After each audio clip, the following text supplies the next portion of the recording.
Moi, je gère le site internet de la Bibliothèque nationale de France et ses réseaux sociaux. Il y a trois principales plateformes dont je vais vous parler aujourd'hui. Un compte Instagram, un compte Facebook et un compte Twitter. On a aussi un compte YouTube, effectivement, mais comme on est en phase de refonte dessus, j'ai décidé de le mettre de côté pour aujourd'hui. Alors, avant de rentrer dans le détail des clashs, à la BNF, je dois vous dire que moi, j'ai la chance d'avoir une communauté idéale, une sorte de rêve, où les gens sont bienveillants entre eux.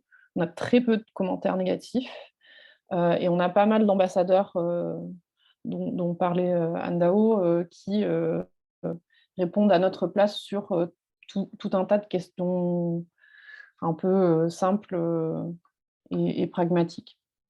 Ceci dit, on a quand même des clashs, ça nous arrive, et j'ai décidé d'organiser ma présentation en 3 grandes parties. D'abord, pourquoi? Pour moi, les commentaires, c'est, le cœur du métier de community manager. Ensuite, les types de commentaires auxquels on fait face à la BNF et enfin, comment répondre. Donc, pour moi, en fait, et je pense que tous les community managers le savent, les commentaires, c'est, très, très positif parce que, l'algorithme de Facebook, les pondère positivement. C'est-à-dire que, aujourd'hui, quand vous avez le choix entre 2 angles sur un de vos posts, il faut choisir l'angle qui va provoquer des commentaires. Pourquoi? Parce que dans ce cas-là, votre post va être le plus vu. Là, je vous ai mis un petit exemple. Vous voyez que ce post-là, il a 468 commentaires. C'est, un influenceur qui s'appelle Papa Chouche et qui parle de questions de parentalité au sens large. C'est assez intéressant ce qu'il fait, mais je vous l'ai mis parce qu'en fait, quand j'ouvre mon fil d'actualité, c'est le premier qui se présente à moi. Et pourquoi? Parce qu'il a 468 commentaires. Alors, il a aussi pas mal de réactions, et c'est aussi dans mes centres d'intérêt, mais néanmoins, avoir des commentaires, c'est un peu, le nerf de la guerre et je rejoins Anne Dao sur, ce qu'elle disait. En fait, on va pas sur les réseaux sociaux pour, faire de l'information à proprement parler. On va sur les réseaux sociaux pour converser, avec, notre communauté et donc, vous voyez, n'importe quel sujet peut être, sujet, à commentaires. Bon, bah, voilà, on parle de Molière et bim, la comédie française qui se prend un petit taquet sur, ses mises en scène. Mais en fait, c'est normal parce que, les réseaux sociaux, c'est fait pour, échanger, discuter et donc ne pas toujours être d'accord et on doit partir du principe qu'effectivement, la plupart des gens vont donner leur opinion. Et qu'ils ne vont pas forcément être, dans une réflexion déontologique où ils cherchent la vérité. Voilà, c'est le propre des réseaux sociaux.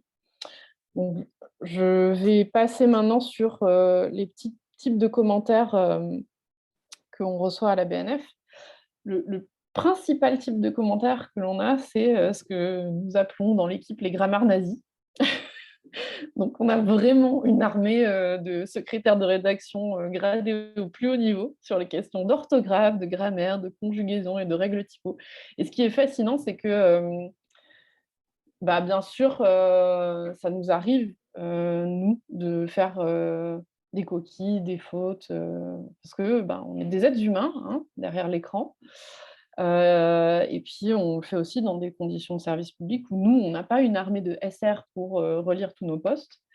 Mais en plus, ce qui est assez fascinant, c'est que, nos grammaires nazis se trompent régulièrement et donc c'est formidable parce qu'on les laisse se battre entre eux et épiloguer, ce qui nous permet d'avoir des posts qui sont beaucoup plus vus. Hem, Finalement, pour des raisons qui sont, surréalistes et qui n'ont rien à voir avec le fond de la question. Donc là, par exemple, j'avais fait un post assez intéressant sur l'histoire, du manga et en fait, ce post a été beaucoup vu parce que, il y a eu un épilogue sur, un S oui ou non, dans une phrase un peu plus loin. C'est assez marrant. Alors ensuite, le type de commentaires auxquels on fait face très, très régulièrement sont les questions pratiques à la BNF et vous pouvez imaginer qu'avec, les évolutions régulières des des process, sanitaires, alors, ça change tous les 3 matins, les gens sont complètement perdus. On essaye de mettre ça à jour le plus régulièrement possible sur le site, mais on ne peut pas faire un post sur les réseaux sociaux, sur, «Bon, bah, aujourd'hui, il va falloir entrer par la porte B parce qu'en fait, on a changé le sens de circulation dans la bibliothèque» et donc on a quand même, un certain nombre de commentaires qui sont des questions pratiques. Pourquoi? Parce qu'en fait, ce que font les gens, c'est qu'ils ne trouvent pas la réponse à la question qui se pose. Donc au lieu, d'aller la chercher sur notre site, et de suivre les voies un peu classiques, ils vont aller la poser sur notre dernier post sur les réseaux sociaux. Donc en fait, les 2 posts qui enfin le commentaire: «L'accès aux conférences est-il gratuit?» et l'autre: «Faut-il absolument réserver ou nous pouvons juste cheminer et arriver?» n'avait rien à voir avec, le sujet, de la publication. Donc bon, ça, nous, on y est habitués, mais c'est vrai que ça fait un peu bizarre parce qu'on est en train de leur parler de Baudelaire et ils nous font: «En fait, est-ce que c'est gratuit pour?» et du coup, c'est toujours assez étrange. Ensuite, on a, des commentaires sur, des questions éthiques et sociétales. Donc je ne sais pas si vous voyez bien, alors attendez, il faut juste que je décale ça, voilà. Je vous le lis, hein, parce que je trouve que c'est assez intéressant. Cette carte est magnifique. Dans le commentaire, la mention découverte par l'homme me gêne, par l'homme européen oui, par l'homme non. Les peuples habitant les pays concernés n'avaient pas besoin de découvrir, mais ne doivent pas être exclus du statut de connaisseur. Je trouve que la BNF devrait être attentive à ne pas continuer à propager des comportements colonialistes. Et merci pour les belles découvertes que vous nous offrez. Bon, il est quand même assez sympa, vous voyez que c'est quand même assez bienveillant, mais néanmoins, là, on a une question éthique de fond, quoi. Je ne vais pas m'attarder sur cette question éthique maintenant parce que je pense que ce n'est pas le propos, mais on a aussi du fond et du fond qui fait appel à des questions très épineuses et très complexes. Alors ensuite, hop, on a aussi des gens que l'on nomme régulièrement entre community managers des trolls, voilà, qui laissent des commentaires juste pour le plaisir de la contradiction. Il faut savoir que le commentaire que je vous ai mis là m'a horripilée parce que en fait, la publication que j'avais faite expliquait justement que la relation qui existait entre Baudelaire et sa mère, c'est le sujet de cette publication-là, était terriblement complexe. Et donc, évidemment, mon post ne commençait pas comme ça parce qu'il était un petit peu plus accrocheur, mais c'était terrible parce que, en fait, moi, quand j'ai lu ce commentaire, j'ai su que cette personne n'avait pas du tout lu, mais pas du tout, publication. Donc moi, c'est ce que j'appelle le plaisir de la contradiction. Et, donc ça va m'amener à vous raconter un petit peu comment est-ce qu'on répond à la BNF. Donc déjà, il faut savoir qu'on répond toujours en équipe. Moi, je ne suis pas seule à faire face aux commentaires, et heureusement, parce que je peux vous dire qu'il vaut mieux ne pas être seul pour relativiser. Ensuite, on répond avec un abécédaire. Donc, c'est un peu comme Endao. En fait, on a créé un outil qui nous permet d'avoir des éléments de réponse et des éléments de langage, c'est-à-dire des notions sur lesquelles s'appuyer pour répondre au nom de l'institution. Parce que ce qui est très important, c'est d'arriver à chaque instant à répondre au nom de la BNF et pas en son nom propre. Quand bien même on a mis une semaine de son temps et de son énergie dans une publication, eh bien, il ne faut pas répondre avec son opinion propre, et il faut vraiment répondre au nom de l'institution. Il faut vraiment se rendre compte que, chaque fois qu'on prend la parole dans un commentaire, c'est au nom de l'institution. Donc à chaque fois que je réponds quelque chose, c'est au nom de la BNF. Donc voilà, il faut vraiment que ce soit en accord avec, l'établissement. À la BNF, on est, 2 500 personnes et un très, très grand nombre de services. Donc évidemment, moi je ne suis pas, spécialiste, du dépôt légal, par exemple, je ne suis pas spécialiste de la numérisation, des documents, ou plus particulièrement d'un certain fonds. Là, par exemple, en ce moment, on a une exposition sur Baudelaire où on a beaucoup de manuscrits et de documents de la réserve des livres rares. Quand j'ai des questions, qui m'arrivent et qui sont, très précises sur ces sujets-là, évidemment que comme Anne Dao, il faut du temps pour avoir la bonne réponse, être certain, de la tournure de phrase exacte et cetera. Nous, ce qui est assez intéressant à la BNF, c'est que, on a un souci, de justesse universitaire.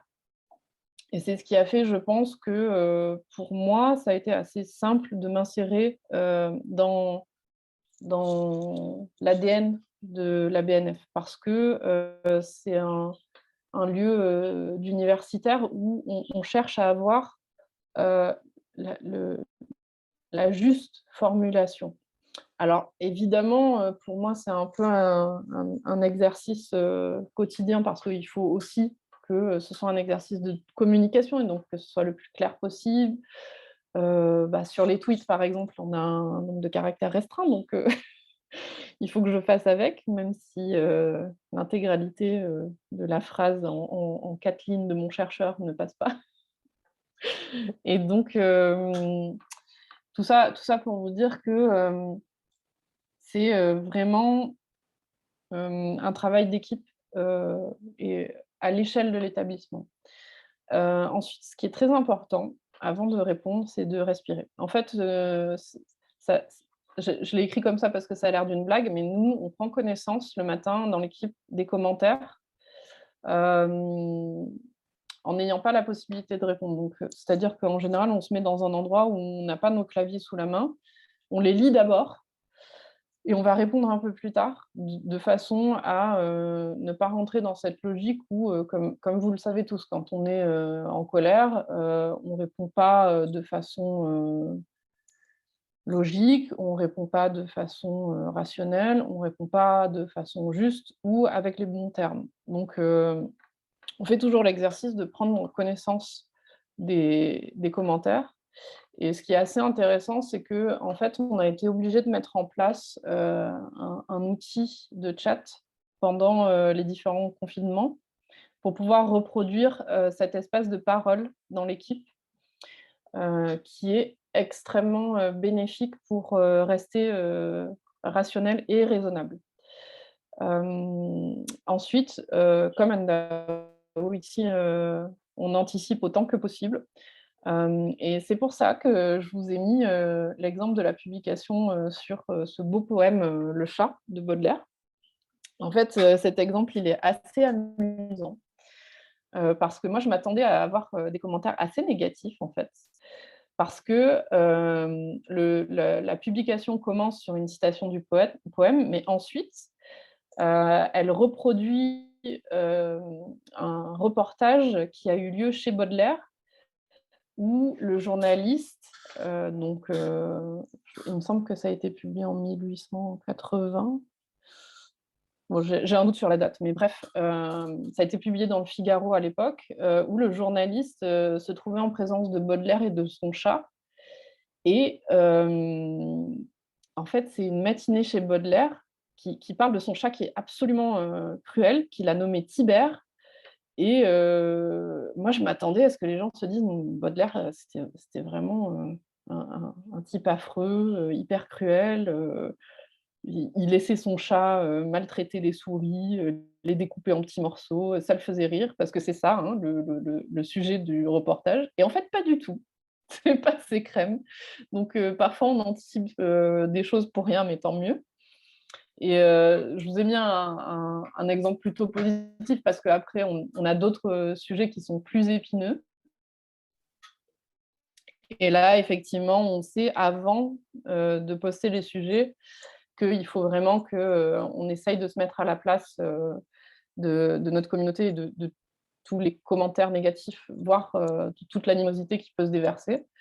Je ne vais pas m'étendre dessus parce que là, on est en plein dedans, donc c'est pareil, je suis un peu à chaud, j'ai besoin de respirer, mais voilà, là, on a une séquence sur la guerre d'Algérie et c'est très difficile. Et pourtant, on avait beaucoup anticipé. Donc voilà, ça va m'amener à conclure sur la question faut-il répondre? Et ça, c'est une question qui est très épineuse parce que voilà, comme je vous le disais, pour moi, les réseaux sociaux et pour la BNF aussi, pour la direction de la communication de la BNF aussi, hein, les réseaux sociaux sont là pour être une plateforme conversationnelle. Donc, c'est assez compliqué de commencer un sujet et ne pas répondre. Néanmoins, quand on a des personnes qui sont dans le plaisir de la contradiction, on sait très bien que quoi qu'on réponde, il va y avoir une escalade dans les commentaires. Donc, c'est vrai que il y a des commentaires où on ne répond pas. Et je voudrais conclure ma présentation aussi en rappelant que, en fait, quand on détient des comptes sur les réseaux sociaux, on est responsable des commentaires qui sont postés.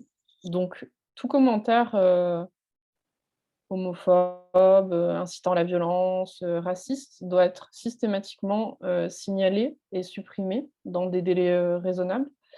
Et donc, je ne peux que vous rappeler à quel point il est important de s'occuper des commentaires et de les modérer. Voilà. Donc, nous, on doit malheureusement supprimer les commentaires de cet ordre-là, mais après, je rejoins Dao, après, on essaye d'en supprimer un minimum. Voilà. J'ai fini pour ma part. J'espère que c'était clair.